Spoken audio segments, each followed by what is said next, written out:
Doctor Amol कोल्हेंना पाडण्याचा विडा आता काही जण उचलायला लागले। जोपर्यंत छत्रपती शिवाजी महाराजांचा आणि आई भवानीचा आशीर्वाद आपल्या मागे आहे तोपर्यंत डॉक्टर अमोल कोल्हे डरने की बात नाही। विचार काय आहेत हा विचार न घेता काही लोक दुसऱ्या विचाराकडे आमच्या पक्षातून गेली। डॉक्टर अमोल कोल्हेंच्या सारख्या एका प्रामाणिक खासदारांना शिवछत्रपतींचा आणि शंभू महाराजांचा इतिहास ज्यांनी खऱ्या अर्थाने घराघरापर्यंत पोहोचवला त्या डॉक्टर अमोल कोल्हेंना पाडण्याचा विडा आता काही जण उचलायला लागलेले आणि त्यामुळं जोपर्यंत छत्रपती शिवाजी महाराजांचा आणि आई भवानीचा आशीर्वाद आपल्या मागे आहे तोपर्यंत डॉक्टर अमोल कोल्हे डरने की बात नाही।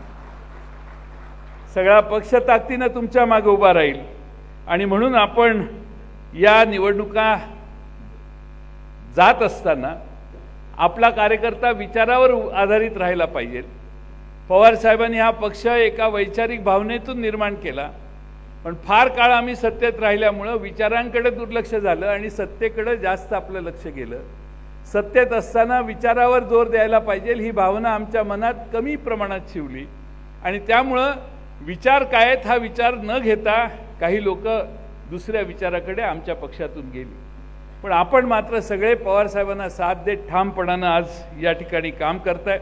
आपलं काम इतरांपेक्षा सोपं आहे। आपल्याला फार यंत्रणेची गरज नाही।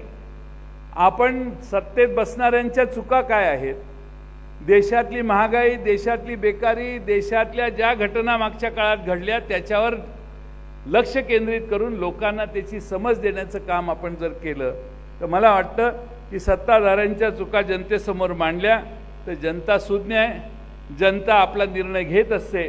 आपण मात्र जनतेपर्यंत पोहोचण्यासाठी आपण सगळ्यांनी ताकदीनं काम केलं पाहिजे। फुले शाहू आंबेडकर यांचा विचार महाराष्ट्राने कायम स्वीकारलेला आहे, तो कधी त्यांनी टाळलेला नाही। यावेळी देखील आपल्या सर्वांच्या आशीर्वादाने हा विचार पुन्हा ताकदीनं लोकांच्यापर्यंत पोहोचवण्याचं काम आपण करू। बरेच भाषणं होणार आहेत त्यामुळे मी माझं भाषण लांबवत नाही। या ठिकाणी आपल्याला मी पासेसचं सांगितलं, जेवणाच्या वेळी पुन्हा बाहेर पासेसचं टेबल ठेवणार आहेत। ज्यांना पास मिळालेले नसतील, ज्यांनी स्वतःचा पास गडबडीत घेतलेला असेल त्यांनी आपला जो काही पास असेल तो बाहेर जेवणाच्या वेळी टेबलं मांडली जातील त्यावेळी पासेस घ्यावेत आणि त्या कॅटेगरीच्या दालनात आपण सगळ्यांनी जाऊन बसावं अशी माझी एक विनंती आहे।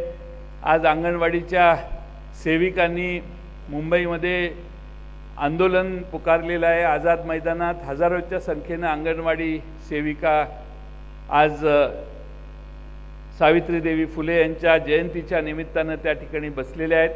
त्यांना देखील त्यांनी आम्हा सगळ्यांना बोलवलेलं पण आज हे शिबिर या ठिकाणी असल्यामुळे त्यांना देखील या व्यासपीठावरून राष्ट्रवादी काँग्रेस पक्षाच्या वतीनं मी पाठिंबा देतो, त्यांच्या मागण्यांना पाठिंबा देतो।